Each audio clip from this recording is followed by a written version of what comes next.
A ti que sé que te gustan mucho los salseos, los intercambios de pareja y todas estas cosas, déjame decirte que todo esto no es nuevo. ¿Qué va?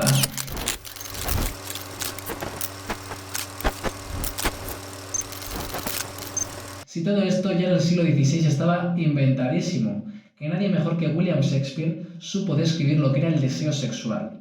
Si con esta pequeña introducción no he conseguido atraer tu atención, ni hacer que te veas este vídeo al completo, a ver si lo consigue mi compañero Shakespeare. Que te voy a citar unos pequeños versos que aparecen en la obra, que dicen así: los enamorados y los locos viven tan alucinados y con tan caprichosas fantasías que imaginan más de lo que la fría razón puede comprender. El lunático, el enamorado y el poeta no son más que un pedazo de imaginación. Es que a mí me dicen esto y es que me enamoro, o sea, es que me enamoro, no hay nada como que te hablen así, a que sí. Pero bueno, caso aparte, la obra que vengo a analizar hoy se llama Un sueño de una noche de verano, en la que se narran los hechos que acontecieron antes de las nupcias de Teseo, duque de Atenas, y Hipólita, la reina de las Amazonas. Hay que decir que todo esto es ficticio, pero esta obra Shakespeare la escribió en el año 1595 con el motivo de conmemoración de la boda de Sir Thomas Berkeley y Elizabeth Carey. Pero no es la Carey que todos conocemos, la de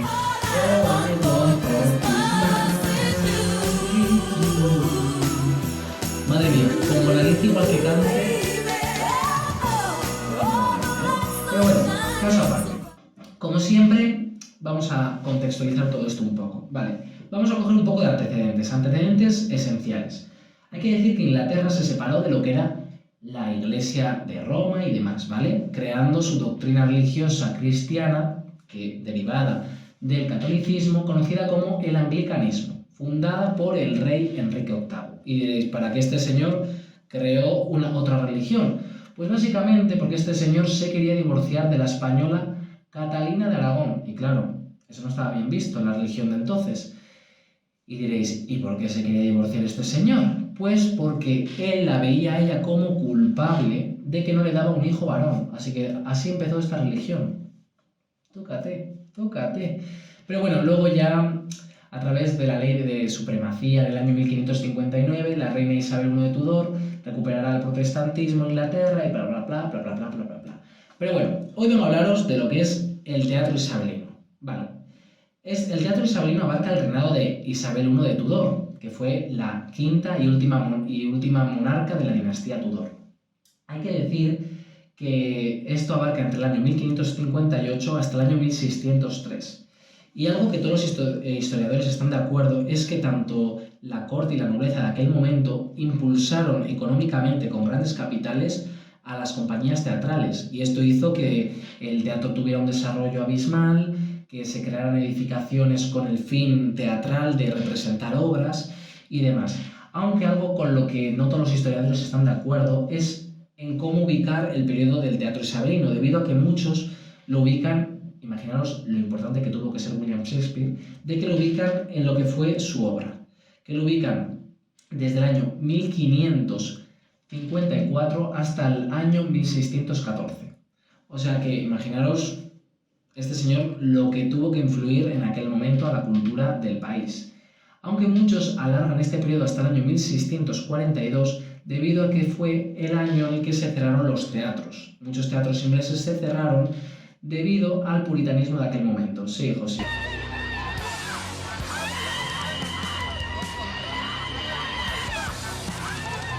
Y pues como siempre, pues los puritanos, por sus ideas y por su religión, veían el teatro como algo que iba en contra de la moral, como algo vicioso, lascivo y que iba en contra de las buenas costumbres.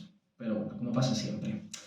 Hay que decir que, vale, también hay que tener en cuenta que cuando Shakespeare escribe esta obra, la reina Isabel ya llevaba unos 37 años en el poder, tendría alrededor de unos 62 años. Esta señora ya era una reina reinota, es decir, esta señora ya tenía experiencia, había conseguido armonizar y establecer al Estado, apalar un poco lo que es a los religiosos del momento, ya habían superado lo que es la guerra de los 100 años que perdieron contra Francia, también habían ganado a lo que es la Armada Invencible Española de Felipe II, es decir, había conseguido establecerse como una colonia imperial de ultramar y demás, o sea que ya tenían ahí un espíritu inglés importante. También hay que mencionar que muchas veces se asocia al teatro isabelino a William Shakespeare, a su figura, pero es que hubo un montón de autores tan importantes como él, como pueden ser Thomas Kidd, Ben Jonson, también tenemos a John Webster, a Christopher Marlowe, o sea, había un montón que consiguieron establecer y conseguir una cultura teatral que fue apoteósica para aquel momento. En cuanto a los teatros de aquel momento, porque como os he dicho, todas las financiaciones hicieron que se crearan lugares específicos para representar, porque el teatro antes se daba en las calles, en las plazas, en las ferias, pero ahora empezaron a crearse lugares como pueden ser el The Theatre, The Rose, luego también estaba el The Sloan, aunque el favorito para la compañía de Shakespeare era el Teatro de Globe. También mencionar que estos teatros tenían por lo general formas circulares o hexagonales y los patios eran abiertos y tenían galerías a los lados. Hay que decir que aprovechaban la luz del día y la mayoría de las obras se daba a las 2 del mediodía o por la tarde. Hay que decir que respecto a la escenografía y los decorados eran bastante austeros, es decir, no gastaban mucho en ello, pero el vestuario sí que era bastante elaborado y toda la puesta en escena el público se la tenía que imaginar a través del texto y de la voz y el cuerpo de los propios actores. No es como a día de hoy las pedazos puestas en escenas que hay. Eso no quita que se intentara mejorar en lo que respecta a efectos especiales de la época teatrales. El público era bastante heterogéneo, aunque hay que tener en cuenta que por un lado estaba el teatro de corte y el teatro más popular. Aunque algo interesante es que al teatro popular también acudía la reina, además del de la corte. Pero por lo general el teatro popular, como bien lo dice su palabra, eran gente más de pueblerinos y demás, en los que por lo general participaban demasiado excesivamente en las obras, llegando a subirse incluso al escenario. Si no les gustaban las representaciones, lo mítico que se dice de echar verduras, tomates, tal, pues esas cosas pasaban. Y algo característico es que, me parece muy curioso, es que claro, tenían a una reina que era mujer. Vale, hay que decir que bueno, también esta mujer fue reina porque sus antecesores habían muerto, sus hermanos y demás. Pero es que en el país se permitía tener una reina, pero algo curioso que lleva a la reflexión es que en aquel momento las mujeres no podían representar, es decir, no podían ser actrices. Claro, y vosotros diréis, entonces, ¿cómo se representaban obras como Romeo y Julieta de Shakespeare? Pues básicamente la persona que hacía de Julieta era un muchacho joven, un muchacho que tendría una voz blanca, una voz que aún no se le habría modulado, ¿no? Y por lo general eran muchachos que no tuvieran mucho vello y que pudieran hacer papeles femeninos. O sea, esto me parece muy fuerte. Bueno, como siempre voy a hablaros un poco de lo que es el autor. Él fue un dramaturgo, poeta y actor inglés. Hay que decir que él en sí no fue un fabulador, es decir, él no creó sus propios dramas en su mayoría, porque la mayoría de sus obras teatrales son adaptaciones y arreglos que él hacía de otras obras ya conocidas, famosas, o bueno, igual no, pero, ¿sabes? Que eran textos ya creados, porque por ejemplo se le asocia a él como el creador de Romeo y Julieta y vale, sí, él la escribió, pero la historia como tal no es de él, ni tampoco la de la obra Otelo y demás. Pero esto sí que hay que marcarlo como arte, porque él de alguna forma consiguió a través de adaptaciones mejorar obras ya creadas. Entonces esto es algo que hay que mencionar. Vale, en cuanto a él, fue el tercer hijo de 8 hijos, de una familia burguesa acomodada, que le permitió estudiar gramática y literatura latina. Aunque muchos historiadores dicen que no se sabe si realmente pasó o no por las universidades, sí que a los 18 años se casó con Anne Hathaway, pero hay que decir que no tuvo un matrimonio feliz. También esto igual tiene que ver porque muchos especulan que Shakespeare realmente era homosexual y demás, pero bueno, esto es otro tema. Aunque bueno, también se pueden analizar este tipo de cosas. Todo lo que queréis que analice, que tenga relación, decírmelo. Bueno, en cuanto a esto, también decir que, aunque no fuera un matrimonio feliz, tuvo 3 hijos. Por un lado, su primera hija fue Susana, y luego tuvo a 2 mellizos que se llamaban Judith y Hamnet. Y diréis Hamnet, porque los que conocéis un poco más la obra de Shakespeare diréis, ¿Hamnet? Pues sí. Esto se debe a que él tiene una obra que se llama Hamlet y la creación de esta obra fue debido a que su hijo a los 11 años murió y esto al final para un padre pues supuso mucho dolor y creó su obra de Hamlet adaptada, adaptada y creada por él en base a conmemorar o recordar a su hijo, por así decirlo. Vale, en cuanto a todo esto, también hay que decir que se le considera el mayor dramaturgo del teatro moderno. Y no solo porque sus obras las conozca casi todo el mundo, o porque fueran la leche, porque fueron la leche. O sea, eso, te guste o no el teatro, hay que decirlo. Sí, dilo. Pero bueno, el caso es porque también consiguió de alguna forma, en su escritura, empezó a usar temáticas, las consiguió modernizar, también consiguió de alguna forma adecuar más el soliloquio, luego también trabajó muchos temas como el metateatro, que al final es algo que a mí me gusta mucho y es que en sus propias obras muchas veces se dan obras teatrales, no es como teatro dentro de teatro, entonces no sabes dónde están los límites de la realidad, la fantasía, ¿no? Y está muy guay. También mencionar que, bueno, no lo suelo hacer, pero a ver, quiero hacer un poco una sinopsis de esta obra. ¿Por qué? Porque es que tiene un entramado un poco complejito. Entonces, bueno, a ver, como os he dicho, esta obra narra los hechos de la boda del casamiento de el duque de Atenas, Teseo e Hipólita, reina de las Amazonas. Vale, en toda esta obra hay tres tramas. Yo os voy a dejar por aquí una fotito de los personajes y demás para que entendáis un poco.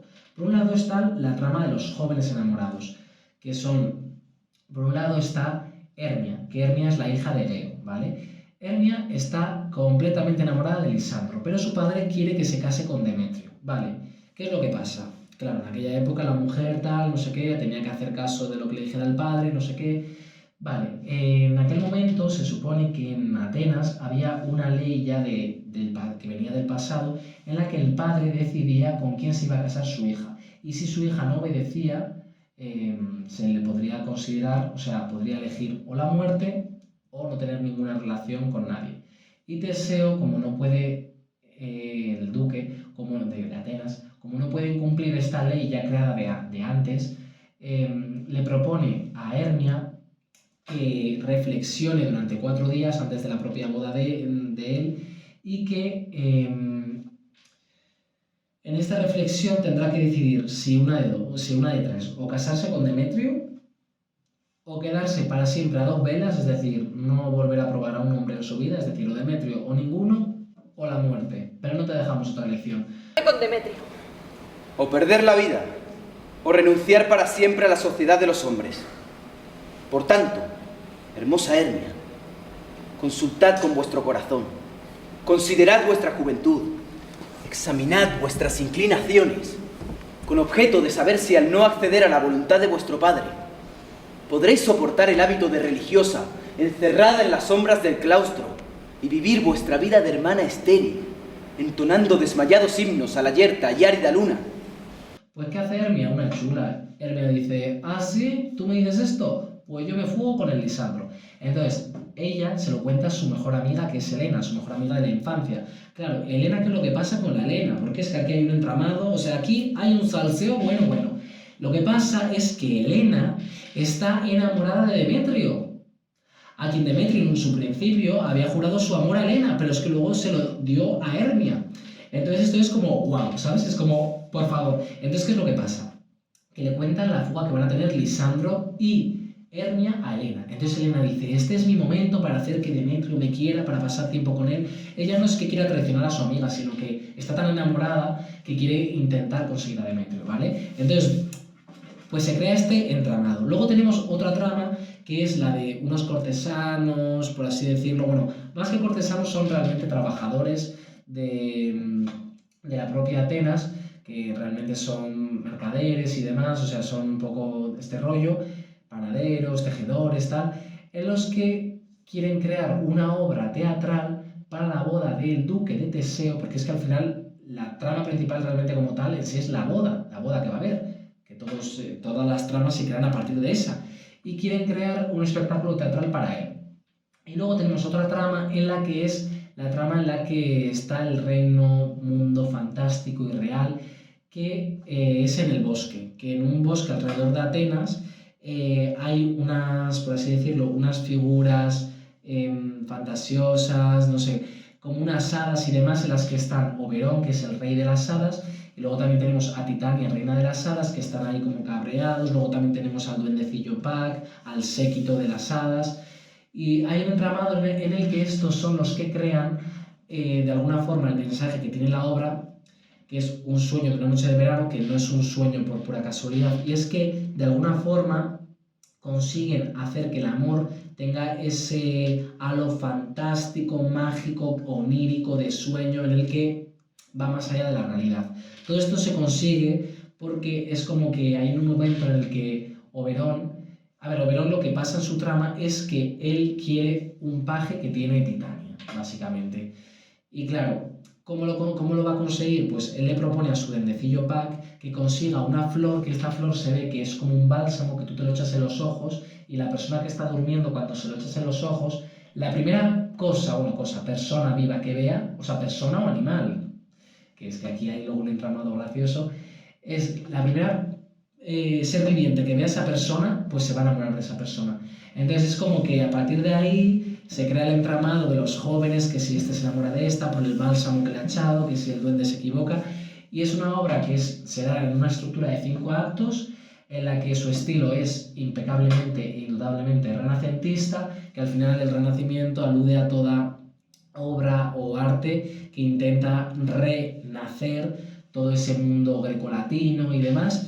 Y mencionar que bueno, el lenguaje en su mayoría es poético, que hay verso y también hay prosa, pero en su mayoría se da el verso blanco, que ya no está sujeto a una rima, sino que más bien a una medida, que de alguna forma también Shakespeare renueva en esto, y es que al final esto da verosimilitud en los parlamentos que hacen los personajes, porque al final tú cuando hablas en la vida diaria no estás rimando, entonces esto de alguna forma sí que están sujetos a una medida, pero les da libertad a los actores.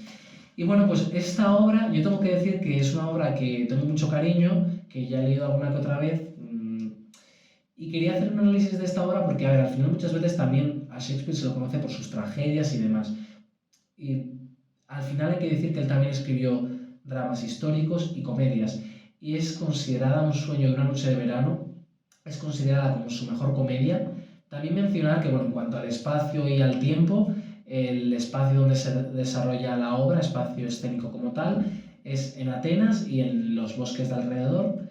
Y en cuanto al tiempo, que es otra vez algo que me llama la atención, que si os acordáis en la obra que analicé de August Strindberg, de la señorita Julia, todo transcurre el día de San Juan. Pues en esta obra igual. O sea, es que en esta obra al final se aprovecha y se dice que, por eso es un sueño de una noche de verano, y es que en esa noche es un momento mágico donde al final todos los personajes encuentran el amor a través de ese bálsamo de la flor que os he explicado, y es como donde se crea ese mundo irreal.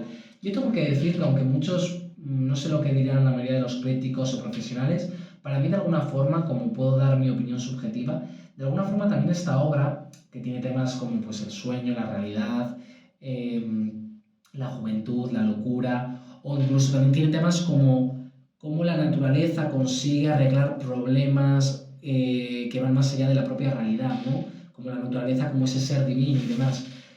Hay que decir que para mí, de alguna forma, esta obra también tiene una especie de crítica mordaz hacia el amor. O sea, igual muchos críticos profesionales dirían que ni de coña, pero para mí sí que lo tiene, debido a que de alguna forma Shakespeare está representando un mundo real y un mundo irreal, fantasioso, en el que, para que este amor sea verdadero en todos los personajes, en todos, tienen que darse en el mundo real. Entonces, de alguna forma me parece una especie de crítica hacia el amor como una temática universal que va más allá, ¿no? Es un poco, no sé, da que reflexionar.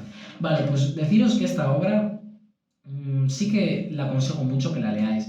A ver, es una obra que no es fácil de leer, o sea, en general Shakespeare no es un autor fácil de leer. Si te estás adentrando en el teatro, pues igual Shakespeare no es la mejor opción debido a que tienes que, o sea, entiéndame, la mejor opción en el sentido de que es un lenguaje a veces demasiado poético o difícil, pero sí que tengo que decir que si te quieres adentrar, que a por ello, porque o sea, es una obra increíble, Es una obra con la que, además, yo tengo que decir que no te ríes en plan a pura carcajada, pero es un humor inteligente. Se nota en el propio texto, se nota que es un texto trabajado, que es un texto que no es pedo, pis, culo, caca, ¿sabes? No, en plan, te ríes porque cuando vas entendiendo la trama y la psicología de los personajes, que esa es otra, ya os he ubicado un poco los personajes y tal, pero es que hay muchísimos personajes y es que Shakespeare creaba personajes muy profundos.